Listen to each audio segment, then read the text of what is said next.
자, 강의 시작하겠습니다. 책에 있는 내용인데 몇 페이지 몇 번 피라고 말씀 안 드리고 그냥 넘어가겠습니다. 왜? 책 보실까봐. 저만 보시면 되는데. 자, 그렇다면은 총계정 원장 전개했네요. 그럼 이거 제대로 전개했는가 잘못 전개했는가 검증을 해야죠. 검증을 하기 위해서 시산표를 작성하라 그랬습니다. 이때 시산표는 크게 세 가지. 합계시산표, 잔액시산표, 합계잔액시산표가 있다 그랬는데, 자, 그 중에 합계시산표를 작성해 보겠습니다.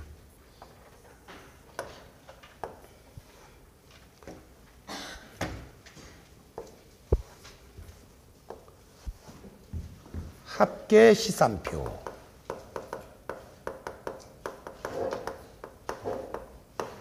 차변, 계정과목, 대변. 가끔 가다가 뭐 시험에 그렇게 나올 가능성은 없겠습니다만은 양식을 보면은 예를 들어 차변, 대변, 계정과목 해놓고 한 칸 더 뭐가 나왔냐? 원면이 나와 있는 경우가 있어. 원면. 이게 뭔 얘기인지 궁금해할 필요 없고요. 이건 원장의 페이지 수입니다. 예를 들어서 뭐 현금 계정은 1페이지부터 쓴다 그러면은 현금 1. 예를 들어 당좌예금을 30페이지부터 쓴다 그러면 당좌예금 30. 뭐 이런 식으로 페이지 수가 요 옆에 나와요. 뭐 5, 10 이렇게. 근데 주관식으로 시험 본다 하더라도 그걸 보고 채점하는 경우는 없으니까 됐고요. 자, 그러면 시산표는 자산부채 자본 수익 비용을 다 쓴다 그랬어요.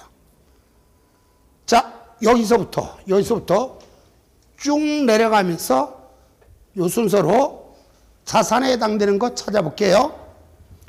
제일 처음에 현금 나와 있고,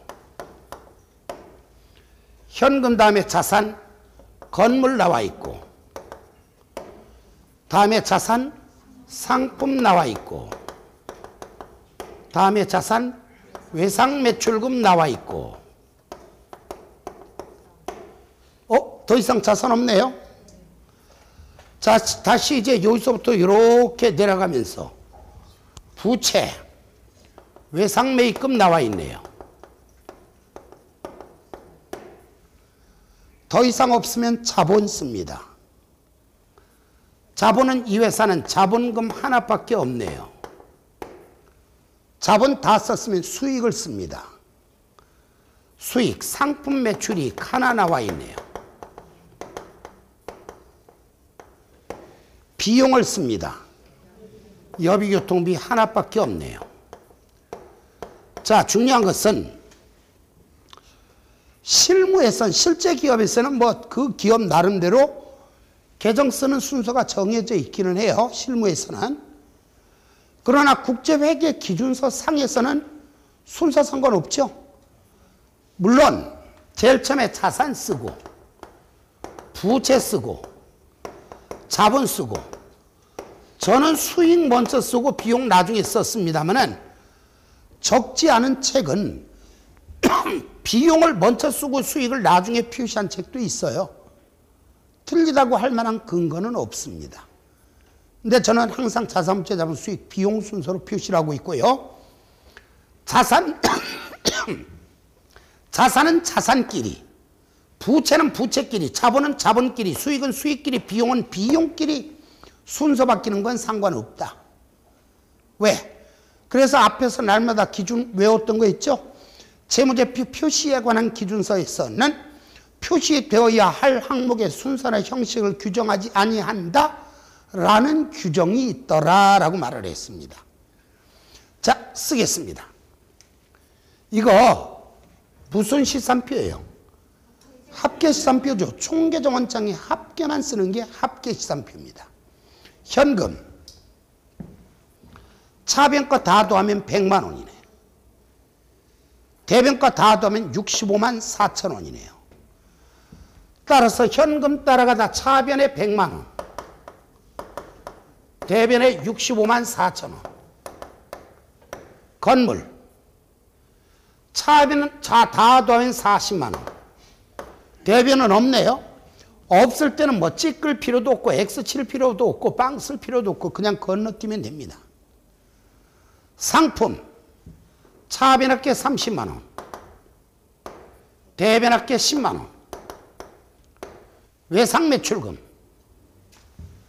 차변합계 15만 원, 대변 없고. 외상매입금 차변 없고 대변 5만 원.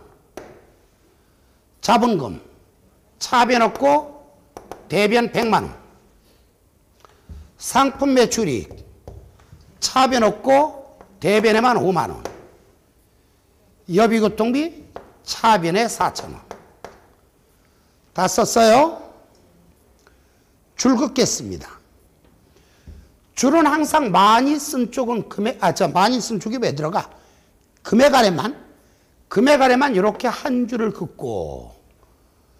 자, 대변에도 한 줄을 그라 그랬는데 어떤 분들은 여기다 고, 아니야, 요 줄 그대로 따라서 여기다 한 줄 긋고. 자, 시험에서 한 줄을 뭐라고 하는가 묻지는 않습니다만은 회계상에서는 이 한 줄을 합계선이라 그래. 합계선.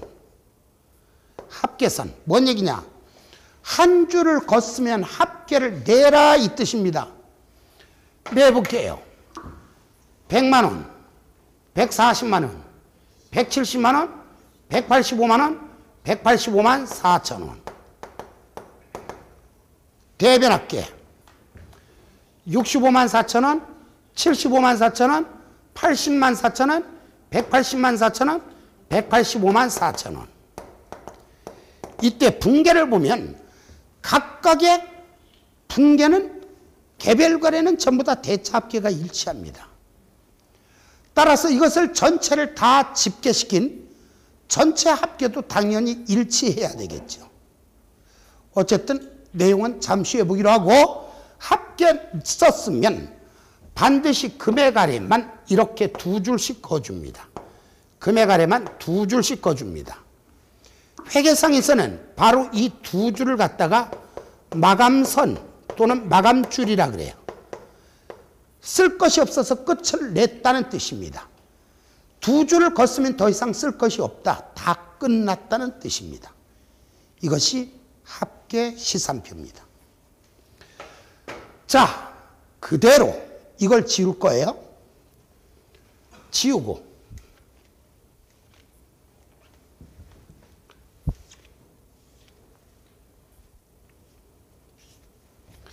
이번엔 잔액시산표. 똑같은 문제로 잔액시산표를 해볼게요. 잔액시산표는 한마디로 잔액만 쓰는 겁니다. 한마디로 많은 쪽에 많은 만큼을 쓰란 얘기죠. 회계상에서 말을 하는 잔액이란 어느 변이 얼마가 더 많으냐는 얘기예요. 뻔해요. 자산과 비용은 무조건 차변이 많아야 돼. 부채 자본 수익은 무조건 대변이 많아야 합니다. 볼게요. 현금 이쪽 차변합계 100만 원, 대변합계 요 3개 더하면 65만 4천 원. 차변이 34만 6천 원이 많죠. 현금 따라가다 차변에 34만 6천 원. 건물 차변이 40만 원 많다. 상품 차변이 20만 원 많다. 외상매출금 차변이 15만 원 많다. 외상매입금 대변이 5만 원이 많다. 자본금 대변이 100만 원이 많다. 상품 매출이익 대변이 5만 원이 많다. 여비교통비 차변이 4천 원이 많다. 한 줄 긋고 따라가다 한 줄, 한 칸 띄고 마감줄, 한 칸 띄고 마감줄. 합계 계산합니다. 34만 6천, 34만 6천 원, 74만 6천 원, 94만 6천 원, 109만 6천 원, 110만 원. 됐죠? 대변합계 110만 원. 이것이 잔액시산표고요. 지금 설명드린 게 뭐 설명드렸는가? 65쪽 예제 16번을 설명드린 겁니다. 65쪽 예제 16번. 그 65쪽 예제 16번 보면은 다음에 총계정 원장을 참고하여 합계시산표, 잔액시산표, 합계잔액시산표를 작성하시오 이렇게 나와 있고, 뒤로 넘어가면 제일 처음에 합계시산표 나와 있지요. 그 아래 잔액시산표 나와 있지요. 그 아래 합계잔액시산표가 나왔네요. 여러분, 합계잔액시산표는 뭘 쓰는 거예요? 합계도 쓰고 잔액도 쓰고, 이게 합계잔액시산표죠. 그렇죠? 그러니까 설명할 거 없어 사실은.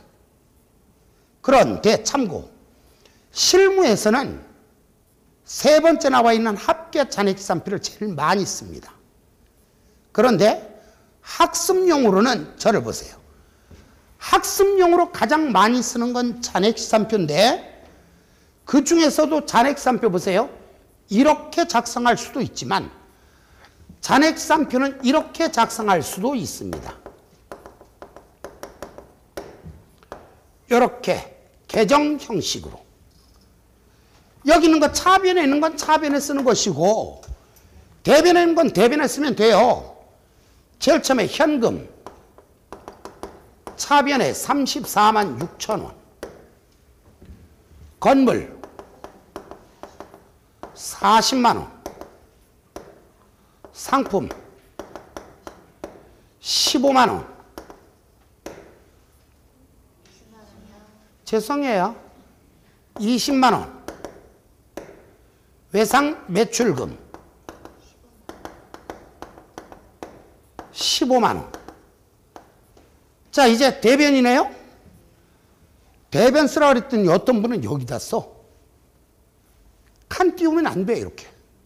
여기다 외상 매입금 5만 원. 자본금 100만 원. 상품 매출 이익 5만 원.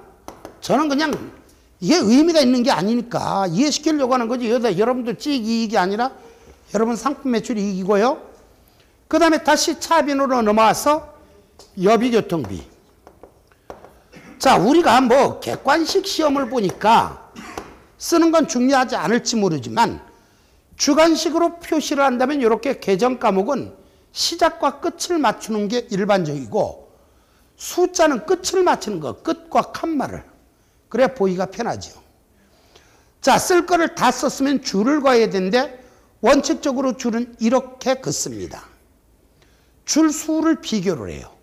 어느 변을 더 많이 썼는가. 그랬더니 또 세보고 계시네. 하나, 둘, 셋, 넷, 다섯. 차변은 5줄, 대변은 하나, 둘, 셋, 대변은 3줄. 또 계산이 자꾸 두들겨. 어머, 차변이 2줄 맞네. 이런 분 설마 안 계시겠죠? 칸 맞춰 썼는데 뭐 줄수를 비교를 해. 줄수를 비교해서 많이 쓴 쪽은 이렇게 금액 아래만 한 줄을 긋습니다. 많이 쓴 쪽은 금액 아래만 한 줄. 조금 쓴 쪽은 이렇게 과목란과 금액란에 연결해서 한 줄. 그리고 조금 쓴 쪽은 과목란에다 사선을 긋습니다. 사선. 사선 그랬더니 또 어떤 분은 이렇게 긋네. 사선, 과목란에 사선.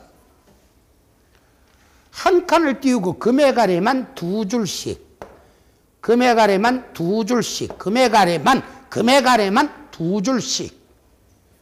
그리고 합계 계산, 차변합계 110만 원. 대변합계 110만 원. 해서 여러분들한테 사실은 시산표 4가지 설명드렸네요. 합계시산표, 잔액시산표, 합계잔액시산표, 잔액시산표. 그죠? 사실은 이제 실무에서는 이걸 더 많이 씁니다. 이때 자, 여러 차례 이번 강의에서도 여러 차례 설명을 드린 내용 또 정리. 자, 요걸 다시 압축시켜 버리면 시산표 차변에는 자산을 쓰고 대변엔 부채와 자본을 쓰고 수익은 대변, 비용은 차변인데 이때 수익과 비용은 기간 정보니까 시점 표시를 안 하죠. 수익이나 비용 앞에는 기초니 기말이니 이런 말씀은 안 되죠. 그러나 자산, 부채, 자본 앞에는 이게 재무상태는 시점 정보니까 자산, 부채, 자본, 재무상태는 시점 정보니까 기초인지 기말인지 표시를 해야죠. 그럼 여기에 표시된 모든 자산은 처음부터 시작해서 더할 거 더하고 뺄 거 뺀 최종 결과를 표시한 거기 때문에 여기에 표시된 자산은 기말자산이고 여기에 표시된 부채는 기말부채인데 자본의 경우는 원래 기말자본이란 기초자본에다가 당기순이익 또는 총포괄이익, 당기순이익 또는 총포괄이익을 더한 게 기말자본인데 기말자본이란 기초자본에다가 당기순이익 또는 총포괄이익을 더한 게 기말자본인데 시산표를 작성하는 이 시점은 아직 이익이 얼마인지 손실이 얼마인지 계산을 못했어요. 따라서 기말자본은 알 수가 없다. 그래서 자본의 경우는 기초자본을 쓴다. 그래서 우리가 시산표 등식을 이렇게 설명드렸네. 시산표 등식을 두 가지로 설명할 때 시점 표시를 안 하면 이렇게 되겠죠. 자산 플러스 비용은 부채 플러스 자본 플러스 수익. 시험에는 비용 또는 수익이란 말 대신에 총비용, 총수익 또는 비용 총액, 수익 총액 이렇게 표시되는 게 일반적이지만 시점 표시를 할 땐 이렇게 되겠죠. 기말자산 플러스 비용은 기말부채 플러스 기초자본 플러스 수익. 자, 그러면 여기까지 책을 보고 살펴보도록 할게요. 자, 책은 어디를 피시는가? 64쪽을 피시기 바랍니다. 64쪽.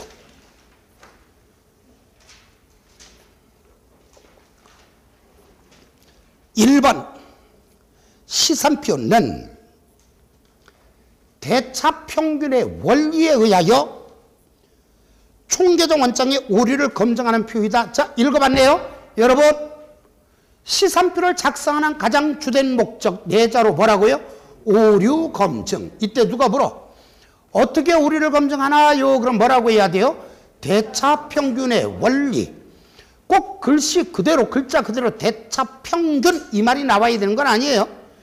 대변과 차변이 같다는 의미니까 대차평균의 원리, 대차평형의 원리, 대차균형의 원리 다 같은 말입니다. 자, 시산표는 대차평균의 원리에 의해서 오류를 검증한다. 자, 땡글뱅이 1번. 회계상의 모든 거래는 이중성이 있으므로 거래는 양쪽에 일어난다는 얘기죠. 그리고 그 금액은 같다 그랬습니다. 따라서 총계정 원장의 전기가 올바르게 되었다면 각각의 개별 거래의 대차합계가 일치하기 때문에 계정 전체의 차변합계와 대변합계도 반드시 일치해야 된다. 이거 차변합계와 대변합계는 반드시 일치해야 한다. 만약에 대차가 불일치하다. 이건 무조건 잘못된 거죠. 그러면 시산표 합계 다시 계산해보고 제대로 했더라? 총계정에서 옮겨 적는 과정에서 잘못 옮겨 적는가 확인해보고 제대로 적었더라? 혹시 합계가 총계정 원장 잘못되었는가 확인해보고 제대로 되었더라? 분계를 전개하는 과정에서 잘못 전개했는가 다시 한번 확인해보고 그래도 제대로 됐더라? 분계가 대차가 일치했는가 안 했는가 확인해보고 이런 식으로 거슬러 올라가면서 검산을 다시 한번 해줘야 되는 겁니다. 어쨌든 땡글뱅이 1번 전체 합계는 같아야 된다 이 얘기가 나와 있고 2번 분계를 총계정 원장에 전개하는 과정에서 대차 합계를 다르게 전개한 경우에는 분계나 전개 과정에서 예를 들어 이거죠. 분계를 차변에 현금 100만 원, 대변에 자본금 100만 원 이렇게 분계를 이렇게 대차 다르게 했거나 다르게 전기를 했다면 무조건 대차 합계가 불일치하겠죠. 자, 그래서 보니까 다르게 전개한 경우에는 시산표의 대차 합계 또한 불일치할 것이고, 이 경우에는 불일치 원인을 조사해서 고쳐줘야만 정확한 재무상태, 재무성과를 알 수 있다. 2번, 시산표는 모든 오류가 검증되는 것은 아니다. 들어보세요. 여러분, 시산표를 작성하는 가장 주된 목적은 뭐예요? 오류 검증. 어떻게 오류를 검증한다고요? 대차평균의 원리. 대변과 차변이 같은가 다른가 보고 오류를 검증하기 때문에 만약에 분계를 하는 과정에서 또는 전기를 하는 과정에서 양쪽에 같은 금액의 오류가 발생했다면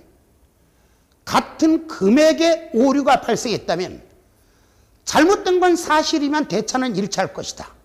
또 금액은 똑바로 적었는데 계정 과목을 잘못 적었다면 시산표는 대차 평균의 원리에 의해서 오류를 검증하기 때문에 금액의 오류만 검증되는 거예요. 과목 잘못 적었다 하더라도 대차가 불일치하는 건 아니잖아요. 과목의 오류는 검증할 수 없다는 거. 양쪽에 같은 금액의 오류가 발생한 경우에도 검증할 수 없다는 거. 자, 보겠습니다. 1. 땡글뱅이 1번.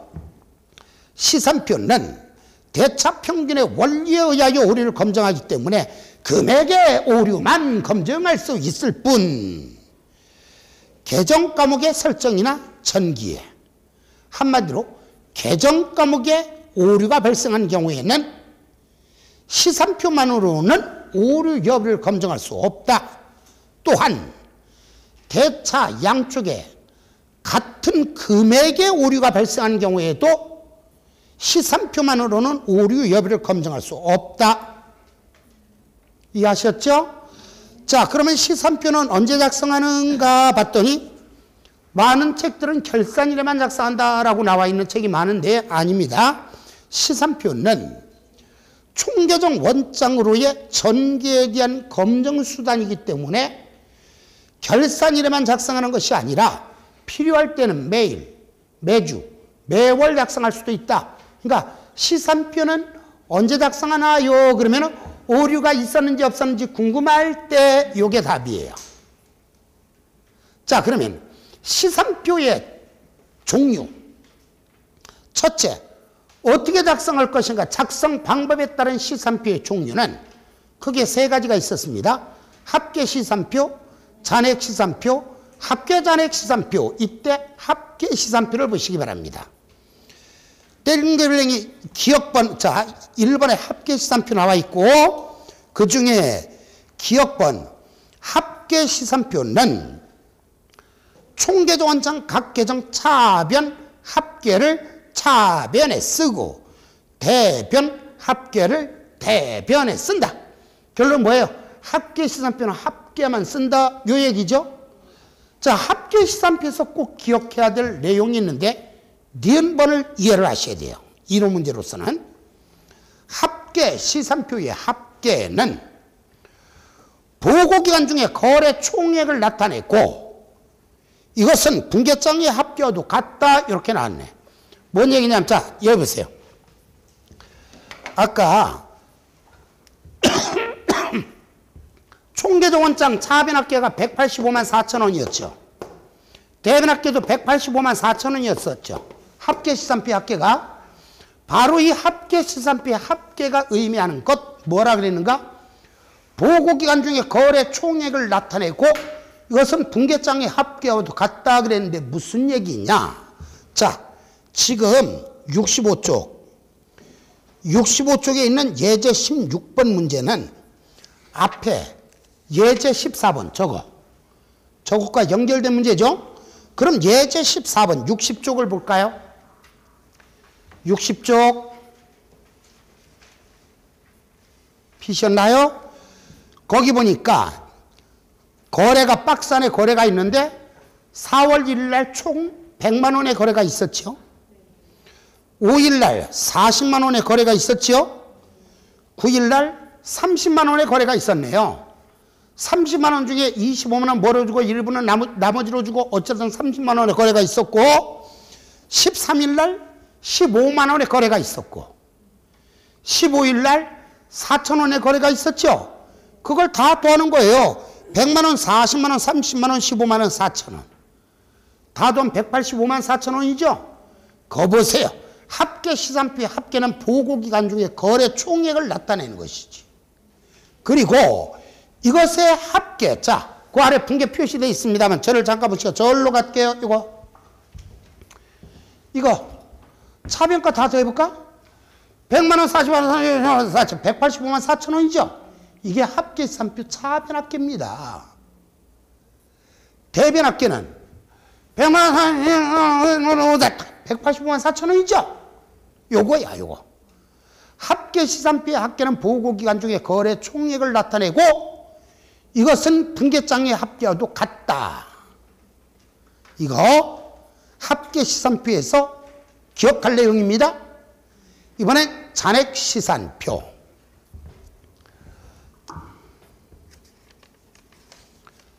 자, 잔액 시산표 어디 나왔는가? 64쪽 하단에 잔액 시산표는 총계정원장 각 계정에 잔액을 기입하여 작성한다. 뭔 얘기야? 많은 쪽에 많은 만큼 적어라 이 얘기죠. 잔액 시산표에 표시된 금액은 계략적인 재무 상태와 재무 성과를 나타낸다. 저를 잠깐 보세요. 이거 잔액 시산표를 보면은 여기 계략적인 재무 상태를 알 수 있고 계략적인 수익 비용 비교하면 이익이 얼마인지 계략적으로 알 수 있죠. 자, 여기서 왜 계략적인이라고 말을 했는가? 자, 오늘 거기까지 강의할 시간은 없을 것 같아서 이제 우리가 여기서 뭐냐? 여러분들한테 수정사항이라는 걸 또 일요일 날 핵심은 이거예요. 일요일 날 강의 먼저 나갈 거 기초에선 가장 중시 여기는 단원이 이거죠. 수정사항을 플러스 마이너스 시켜야 정확한 재무 상태와 재무 성과를 알 수 있어요. 근데 이건 아직 수정사항을 수정하지 않은 거거든. 그래서 여기 나와 있는 자산부채 자본 수익 비용은 그냥 계략적인 금액이란 얘기예요. 그리고 기급본에 보니까 자산 계정과 비용 계정은 잔액이 차별해서만 발생하고 부채 자본 수익은 잔액이 대변해서만 발생하기 때문에 다음과 같은 등식이 성립된다 라고 나와 있네요. 조금 전에 살펴봤네요. 이거 시점을 빼고 나면 자산 플러스 비용은 부채 플러스 자본 플러스 수익. 시점을 표시한다면 기말자산 플러스 비용은 기말부채 플러스 기초자본 플러스 수익. 자, 오해의 소지가 있을까 봐 한마디 얘기할게요. 여기서의 기초자본은 자 볼게요. 보고기간이 1월 1일부터 12월 31일까지라면 이 자본은 몇 월 며칠의 자본일 것 같아요. 기초자본이란 보고기간이 1월 1일부터 12월 31일까지라면 이건 몇 월 며칠의 자본일 것 같아요. 1월 1일의 자본처럼 보이죠? 아닙니다. 뭐냐면은 여러분 현대의 문명인이 살기 전에 애초에 살던 사람들을 우리 뭐라 그래요? 원시인이라 그러죠? 그러니까 요 1월 1일의 자본은 사실은 원시자본이에요. 원시자본. 이 원시자본에다가 보고기간 중에 예를 들어 현금 배당을 한다든가 유상증자를 한다든가 유상감자를 한다든가 자기 주식을 취득한다든가 자기 주식을 처분한다든가 등의 사유로 해서 자본이 늘어나거나 줄어들 수 있죠. 자본이 늘고 줄고 할 수 있죠. 이걸 전부 가감시킨 12월 31일의 잔액입니다. 그런데 왜 기초자본이라고 말을 했냐고요? 바로 요 12월 31일에 잔액에다가 아직 이익을 반영하지 않았죠? 이익이 아직 반영이 안 된 자본이다 해서 기초자본이라고 하는 거예요. 그러나 시험에는 요거는 이제 회계 공부를 하시니까 상식적으로 알라는 의미지 그냥 시험엔 기초자본이라고 나와요. 자, 잔액시산표 등식. 지금 설명한 게 잔액시산표 등식이죠. 잔액시산표 등식은 자산 플러스 비용, 부채 플러스 자본 플러스 수익. 다른 말로 기말자산 플러스 비용은 기말부채 플러스 기초자본 플러스 수익. 잔액시산표에서 알아야 될 내용은 이 등식입니다. 합계시산표에서 알아야 할 내용은 합계시산표의 합계는 보고기간 중에 거래 총액을 나타냈고 이것은 분계장의 합계와도 같다는 사실. 잔액시산표에서 알아야 될 내용은 이것밖에 없어요. 시산표 등식. 그리고 65쪽에 이제 땡글뱅이 3번에 합계 잔액시산표 나와 있죠? 이건 뭐 볼 게 뭐 있어? 합계와 잔액을 쓴다는 거지. 이론적으로도 볼 거 없어요. 왜? 합계 잔액시산표 중에서 합계에 대한 건 합계시산표에서 설명했고 잔액에 대한 건 잔액시산표에서 설명을 했으니까. 자, 그러면 이제 앞으로 넘어가서 이제 빨랑 정리를 할 게 좀 있습니다. 자, 우리가 지금 회계 순환 과정 설명드리는 중이거든요. 48쪽 잠시 피세요.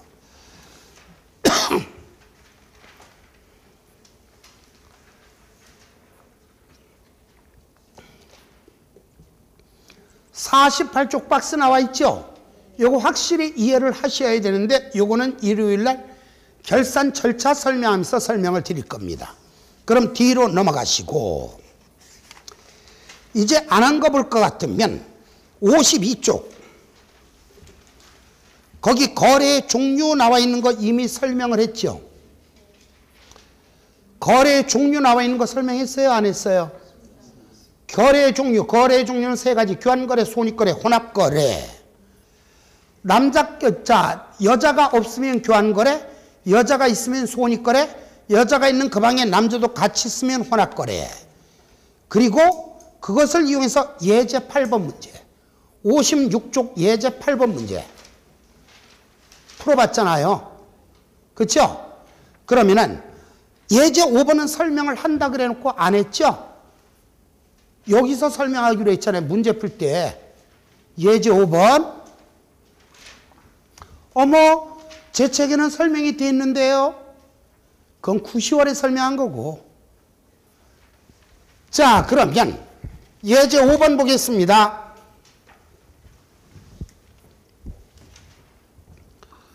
다음 중 손익거래에 해당하는 것은 하고 나왔죠? 일단 답이 될 수 없는 거 골라야죠. 상품을 매입하다, 매출하다, 환출하다, 환입하다, 할인하다, 애누리하다. 예제 8번 설명하면서 설명한 거죠. 상품을 매입하다, 매출하다, 환출하다, 환입하다, 할인하다, 애누리하다. 그런 말 나온 거 몇 번에 나왔어요? 3번은 답이 아니죠. 그러면 나머지는 분개를 해보겠습니다. 1번 미수수익을 현금으로 받았다. 현금을 받으면 차변의 현금. 미수수익을 받으면 미수수익이라는 자산이 감소. 현금 자산이죠. 미수수익도 자산이죠. 수익이나 비용으로 끝났지만 말 앞에 선급 또는 미수로 시작되는 건 무조건 자산. 선금이나 미수로 시작되면 무조건 자산. 선수나 미지급으로 시작되면 무조건 부채라 그랬죠. 결론은 얘도 자산, 얘도 자산. 여자가 없으니까 교환거래. 2번 매출채권의 어음회수. 자, 매출채권의 어음회수. 매출채권을 받았다. 매출채권이란 자산이 감소. 매출채권은 재고자산과 관련된 거잖아요. 재고자산과 관련해서 어음을 받은 거란 말이에요. 그래서 차변에 받으름 이렇게 분개를 하면서 자, 여자가 없으니까 교환거래야 이렇게 말을 해도 되고요. 따지기 좋아하는 사람들은 이건 거래가 아니야 라고 볼 수도 있어요. 왜요? 받으러옴도 매출 채권이죠. 그렇죠? 외상매출과 받으러옴을 매출 채권이라고 하잖아요. 얘도 매출 채권, 얘도 매출 채권이면 상계되면 남는 게 없잖아요. 그러니까 이건 교환거래라고 우겨도 되고 거래가 아니라고 우겨도 할 말은 없어요. 다음 3번은 답이 아니고 4번은 조금 있다 하고 5번 상품 주문 대금의 지급. 주문 대금을 지급했다는 얘기는 사오기 도전에 먼저 계약금 준 거잖아요. 자, 현금으로 줬다고 가정을 하면 주기는 줬는데 뭘로 준지 말이 없으면 현금으로 가정하자 그랬어요. 계약금을 지급하면 선급금, 계약금을 지급하면 선급금, 선급금 자산, 현금 자산 둘 다 자산, 수익이나 비용이 없죠? 교환거래. 자, 저를 보세요. 우리가 흔히들 회계상에서는 자산의 장부금액과 자산의 장부금액과 미래 예상 현금 흐름, 그 자산으로 벌어 들일 수 있는 돈을 추정을 하는 거예요. 내가 집을 샀다. 이 집의 사용가치 또는 처분가치 같은 걸 추정을 하는 거예요. 사용가치 또는 처분가치 같은 걸 추정을 하는 거예요. 추정을 해서 자, 내가 예를 들어 집을 10억에 사왔는데 이 집에 우리 식구들이 살면은 그래도 평생 30억의 가치는 있을 것이야. 또는 이것을 지금 시점에 팔면은 25억은 받을 수 있을 것이야 하는 예상 현금 흐름. 그러니까 미래에 나한테 돈 들어올 걸 추정하는 거예요. 이렇게 비교를 해서 장부금액보다 미래 예상 현금 흐름이 더 많을 땐, 자산의 장부금액보다 미래 예상 현금 흐름이 더 많을 땐 회계 처리를 안 한다 그랬습니다. 왜? 이건 당연한 거거든요. 내가 땅을 100억 주고 샀다. 100억 이상 벌어들일 자신이 있어서 산 것이고, 내가 옷을, 옷 얘기하니까 갑자기 이상한 생각. 전에 저 걔한테 물리고 온 얘기 했었나요? 걔한테 물리고 온 얘기 안 했어요? 아니, 무슨 미용실에 갔는데 진돗개를 갖다가 방 안에서 키우는 거야. 그래갖고서는 이제 머리를 깎고, 주인 부부가 있어서 거기 한 10몇 년, 한 20년 단골이에요. 항상 개를 밖에서 키웠는데, 그날 왜 상에다가 개를, 상다리에다 개를 묶어놓은 거야? 돈을 지불하고, 돈을 지불하기 전이구나. 돈 지불하기 위해서 일어나려고 옷 입으려고 딱 하는 순간 개가 튀어나오는 거야. 그러면서 저를 물어뜯는 거예요. 여기 이제 한 2달 됐었나? 제가 얼마 전에 머리를 지나치게 좀 덜 깎는다는 생각 안 하셨어요? 평상시보다 머리가 좀 길어도 안 깎았다는 생각 안 하셨어요?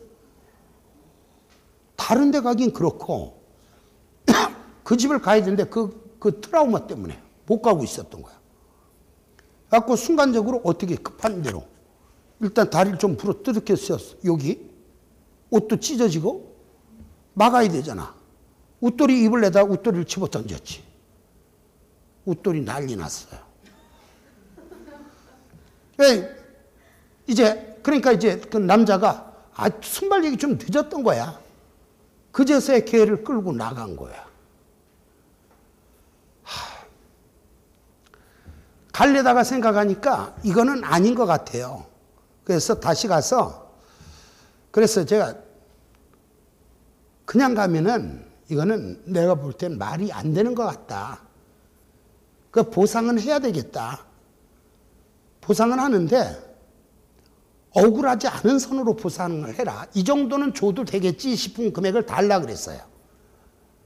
일단 보니까 이거 좀 했는데 아주 파인 건 아니니까 이건 내 일이고 내가 알아서 할 테니까 옷 문제는 좀 문제가 있는 것 같다 그랬더니 옷을 양복을 맞춰갖고 오면은 주겠대.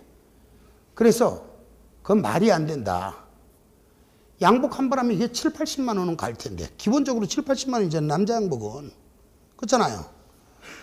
지금 내가 7, 80만 원 받는 거는 이건 내 욕심 챙기는 것 같다. 왜냐하면 사실은 옷도 좀 입어서 감가가 됐잖아요. 그래서 이따가 생각해보고 억울하지 않은 금액만큼만 입금을 해라. 내가 얼마인지 얘기 안 하겠다 그랬더니 30만 원 입금했더라고. 그러면서 카톡 왔어요. 죄송해요. 혹시 이 정도면 어떨까 싶어서요. 그래서 대단히 감사합니다 하고 카톡 날렸지. 근데 사실은 저는 손해예요. 왜? 그 양복 아무리 안 돼도 장복 금액이 50만 원은 될 거란 말이야. 그렇죠? 50만 원을 될 것이고 그 옷 입고 돌아다니면서 강의하고 어쩌고 하면 아무리 못 벌어도 내가 5천 못 벌겠어. 그 돈을 그 옷으로? 그렇죠? 그러니까 손해지. 5천 배상해야 되는데 30만 원 받았다니까. 아 진짜. 자산의 장부 금액보다 미래 예상 현금흐름이 더 클 때는요. 회계상에서는 회계 처리 안 합니다. 왜? 이건 당연히 모든 자산은 예상 현금 흐름이 더 큰 거기 때문에 오히려 적을 때 바로 우리는 회계상에서 이걸 손상되었다라고 말을 하는 거예요. 자산이 손상되면 자 볼까요? 이게 바로 우리가 흔히들 손상이 되었다라고 말을 하는데 이때 대여금 및 대여금 빌려준 돈이죠. 대여금 및 수취채권. 수취채권이란 거 뭐야? 야, 내놔! 하고 받을 수 있는 권리가 있는 거. 여기는 미수금이라든가 외상매출금이라든가 바드럼이 다 들어가. 바로 이러한 대여금 및 수취채권이 손상되는 것을 전통적으로는 대손이 되었다라고 말을 해. 대손. 그래서 너무 역사적으로 많이 쓰다 보니까 아직도 시험에는 대손으로 출제되기도 합니다. 그래서 모든 기업은요. 결산일이 되죠. 금융자산. 모든 금융자산에 대해서 손상을 추정을 해줘야 돼. 손상을 추정. 장부금액보다 예상 현금 흐름이 혹시 적지 않을까 이걸 추정을 해서 예상 현금 흐름이 더 적을 때는 장부금액을 미래 예상 현금 흐름으로 감액시키고 즉 자산이 감소한 것처럼 회계 처리하고 이 금액을 곧장 비용 처리를 하는 단계가 필요합니다. 바로 우리 이걸 손상을 추정하다라고도 말하고 시험에는 아직도 대손 추정이라고 출제될 수도 있어요. 자, 여러분들은 대손 추정, 손상 추정 같은 말이고요. 올해부터 이제 새로 나온 용어 중에 하나 2018년에 새로 나온 용어 중에 하나가 기대신용 손실이라는 게 있어. 금융자산의 기대신용 손실은 얼마다? 금융자산의 기대신용 손실은 얼마다? 이 말이 무슨 말인지는 뒤에서 금융자산 강의할 때 설명을 할 것이고요. 자, 대손을 추정하다, 손상을 추정하다, 기대신용 손실을 계산하다. 대손을 추정하다, 손상을 추정하다, 기대신용 손실을 계산하다, 추정하다. 다 같은 의미예요. 용어만 익숙해 주세요. 대손 추정, 손상 추정, 기대신용 손실 다 같은 말입니다. 앞으로 문제 풀다 보면은 기대 신용 손실은 얼마다 하고 나오면 대손을 추정했다는 얘기구나 라고 생각하시고, 자, 자산에 대해서 대손이 예상되면 그 자산의 잔고 금액을 감소시켜주고 떨어진 만큼, 예를 들어 자산의 잔고 금액이 100만 원인데 미래 예상 현금음이 90만 원이야. 10만 원만큼 자산을 감소시키고 그 금액만큼을 비용 처리합니다. 손상차손 또는 대손상각비. 원래 공식적인 용어는 손상차손이 맞는데 아직도 대여금 및 수취채권의 경우는 그냥 대손상각비 이렇게 출제하시는 분들도 많아요.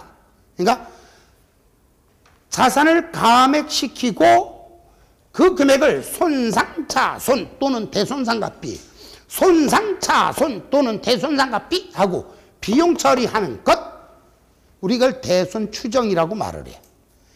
대손이 예상되면 자산을 감액시키고 그 금액만큼 비용 처리한다. 이때 사용하는 비용을 대손상각비 또는 손상차손. 용어 익숙하시기 바랍니다.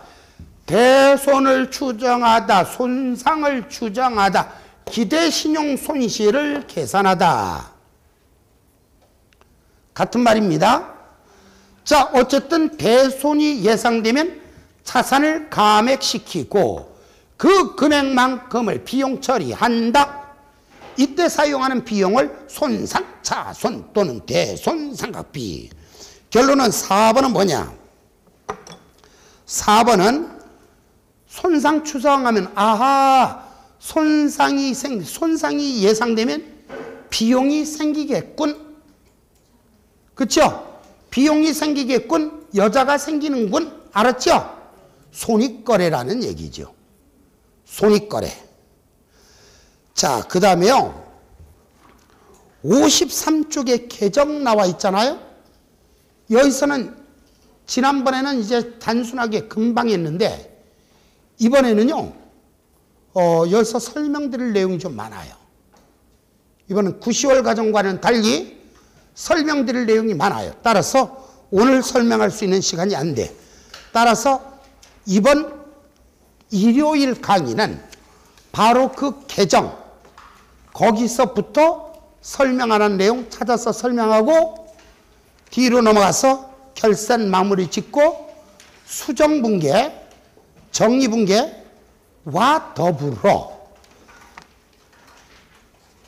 이제 일요일 강의하는 것 중에 어떤 게 있냐면 1시간 강의한 것 중에서 많게는 그렇게 많이는 안 나오겠다. 몇 번째 시간이 비밀이야. 몇 번째 시간인지 비밀인데 그때 그 1시간 강의한 거에서는 시험에서는 많이는 안 나오고 한 11문제. 11문제. 1시간 열심히 들으면 11문제가 해결되는 그런 내용도 있습니다. 결석하지 말라는 뜻이에요. 오늘 일찌감치 마치겠습니다. 수고하셨습니다.